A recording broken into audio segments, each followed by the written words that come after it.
Welcome to the Hidden Potential Podcast. I'm your host, Omar Hargrove, and in today's episode, we're going to talk about how to handle emotional disappointments. And in this episode, we're going to be unpacking what it's like to go through these disappointments and bummers in leadership and ministry. We're going to talk about how to navigate your thoughts throughout all that process, and we're going to talk about some practical things you can do whenever you're going through it. At the end of this episode, I'm going to give you 3 takeaways to be able to help you directly apply what we talk about today in your own leadership and organization. And every single week, we come out with a new episode to be able to help you tap into your potential. We do that by giving you practical and mental tools to be able to use within your leadership. Let's go ahead and get started with a big thought, and that is one of the biggest struggles in leadership and in ministry is in these moments of handling disappointments emotionally. See, when you face these setbacks or even unfair situations, we have this battle in our minds where we either cause it to blind us in losing sight for even the good things that are going on, or we suppress it in our emotions and press it way down and then become confused and unhappy of why we're doing what we're doing 3 months later because we didn't properly process the emotions that we were feeling.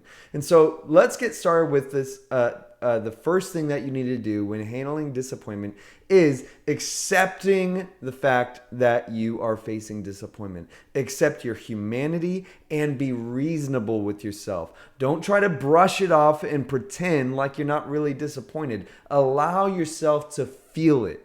As sucky as it may feel, you have to allow yourself to feel it and do not suppress it. So many leaders suppress it or even feel ashamed for feeling it. We start thinking, well, I shouldn't feel disappointed because of this, and that. And while that's seemingly positive, if you try to just not acknowledge your emotions at all, it will come around and bite you later. That is suppressing your emotions. And when you bottle it up, one day you're going to explode. One day it's going to, something insignificant is going to really get to you and get under your skin. And all these years of built up frustration and disappointment is going to blow up on somebody that probably didn't deserve it.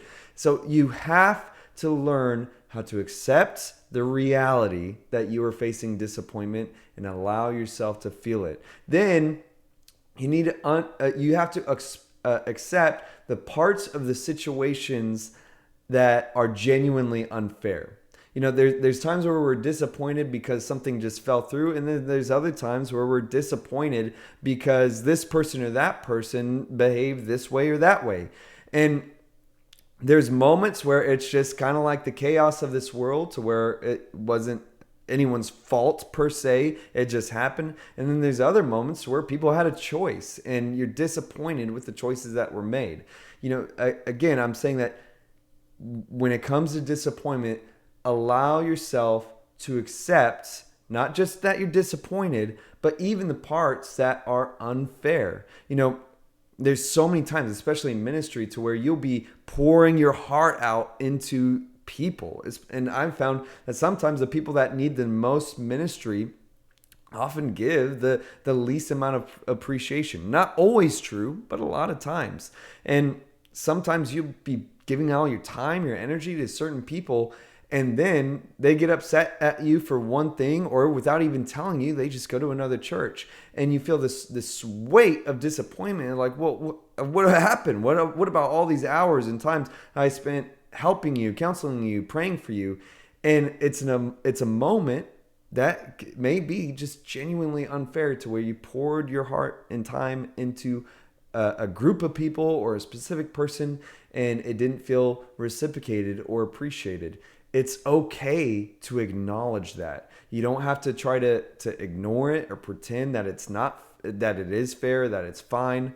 And that's that last part of this first point, is avoid pretending that you're okay with it even when you're not. Church splits happen all the time. And if it's not a church, it's an organization. I mean, even sometimes at some of my kids' like little groups that they're a part of, like they're in karate and dance. And there's sometimes where I'll see a new teacher and see the way that they're acting. I'm like, oh my gosh, like we're about to have a dojo split. It's like there's these exchanges that happen not just in church, but in ordinary organizations as well. And you should not pretend that you're okay with things that suck. I mean, if it sucks, it sucks. It's just a bummer. And it's okay to acknowledge and accept these disappointments, and you don't have to pretend that you're fine. I'll even go as far to say that you don't have to pretend that it doesn't bother you. You're not weak if something bothered you. You can still be a confident and secure leader and be bothered by certain things. You dig what I'm saying? So this is, again, the base level that we have to understand before moving on to these next steps. And that is just really not suppressing it, not brushing it off, and not letting it blind us either. Now, the second point is remembering the truth and talking through your thoughts. So what I mean by is I think that you should really say out loud what you know is true. And I would say the good and the bad of vocalizing, even if it's just yourself. For me, it's my wife. I'll share. She's the person that will hear my genuine thoughts on things, the good, the bad, and the ugly. And voicing it, saying it out loud is a really key part because it helps it get off your chest. And it's an emotional processing method to be able to say it out loud. Maybe if you really can't say it out loud, then try writing it down and acknowledging, again, the good parts as well as the bad parts. As an example, as the most recent example I could think of, for our church in our previous Easter service, it was one of the best services that we've had. It was the highest attendance that we had. We had baptisms afterwards. It was a really special time. And be that as it may, by the end of the day, I received like different information, like, these people ended up going to this church instead, and this happened and that happened. And there's like these little nuggets that like genuinely disturbed me. Like not disturbed, but disappointed me. And some things even pissed me off. And there's like these moments in which I felt by the end of the day, I felt genuinely frustrated with multiple situations that had arose by the end of the day that didn't necessarily change anything. It didn't discredit what happened, but it bothered me. And by the end of the night, it was so quickly, it consumed my thoughts to where I should have been like, man, just reminiscing like I had earlier and about what a great day it was. But I found myself feeling bitter. And it was a moment where I really had to say out loud, these things bother. I finally said it, and I said, I need to talk to you, to my wife. And I said the things that bothered me and why they bothered me. I also shared the things that were great, that I wanted to celebrate about. And even I voiced like, I know that these things that are bothering me are so much less in comparison to the great things that happened today, but I'm still bothered by them. I know that, but I'm still bothered by it. And when you the reason that saying it out loud helps is that you're able to vocalize the voice of grace for yourself and for others, to where when you're saying it out loud, you can give the grace to whoever is if it's unfair or whatever. You could say like, well, look, I know that they could do this and that's their own choices to make, but and I shouldn't it shouldn't bother me this much, etc. But having that dialogue to where you're vocalizing that grace really helps your emotions to still feel valid as you navigate through putting this disappointment back on the shelf and putting it to the side. And I think that the biggest part of this is talking through with people that you can trust and who can understand what you're going through. Again, it is really crucial to talk out loud. If you don't have anybody to talk to about this stuff, you need to find somebody. It's crucial.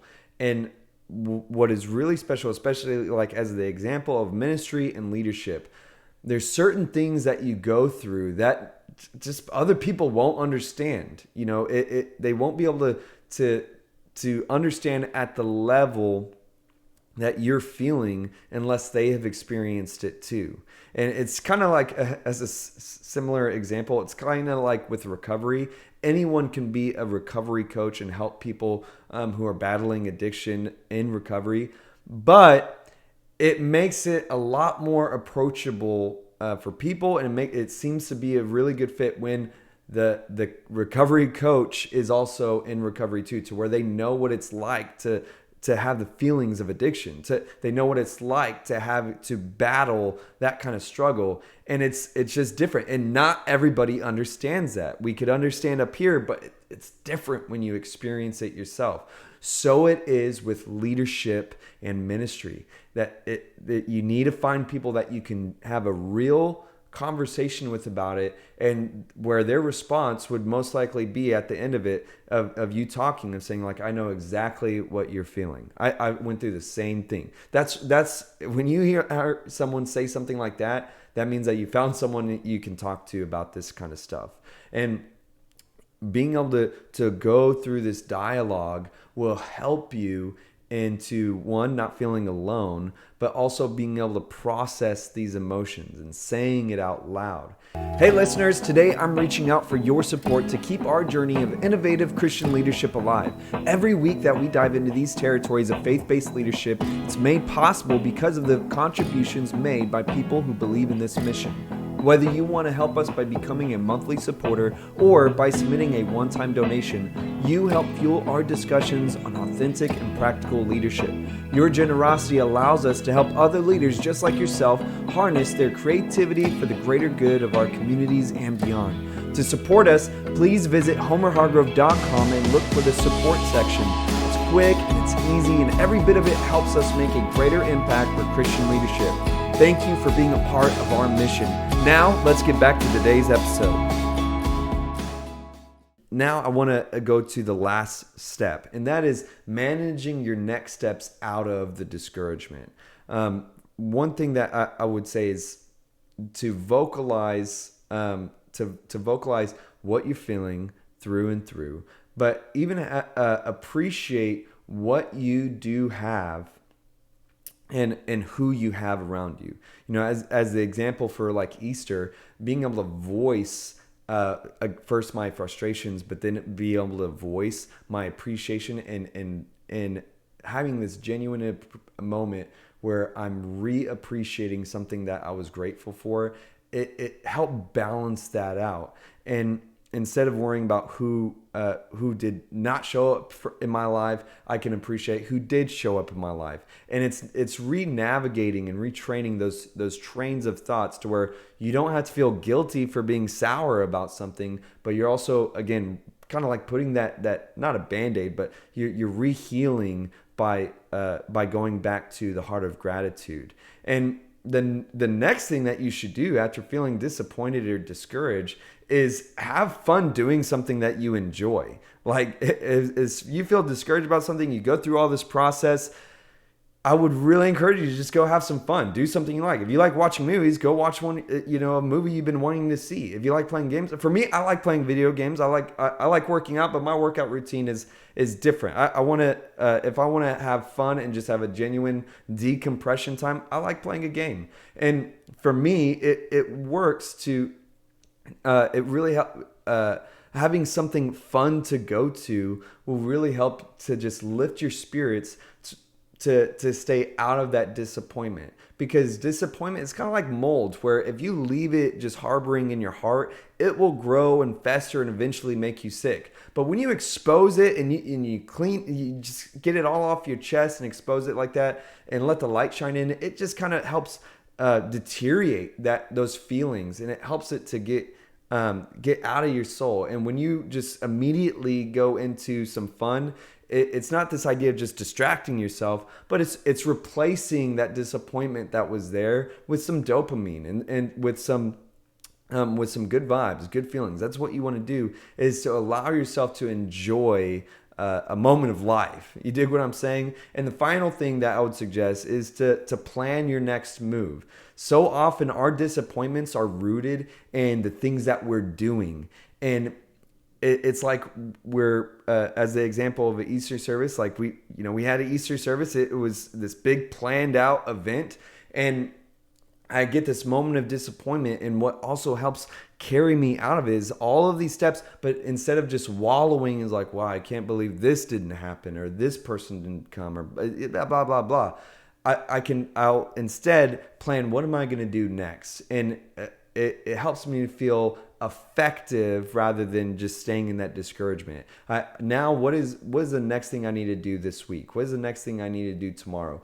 And giving myself like my next steps helps me to not wallow in those thoughts and those feelings of discouragement, and go back to feeling effective, productive, and like I'm making a difference. Y'all dig what I'm saying? With that being said, I want to give you 3 takeaways. Number 1, take time to consider the last time that you felt disappointed from leadership or ministry. Number 2, unpack those emotions and directions of the directions of thoughts that you took in while handling it. What is look back. Did you suppress it? Did you harbor it? Did it ruin your entire month? Look back and analyze how you went about handling your emotions through that disappointment. And number 3, create an action plan for your next disappointment moment. That includes a list of people that you can actually talk with it about. And I'm not trying to say disappoint your thoughts on disappointment, but we will have a bummer again.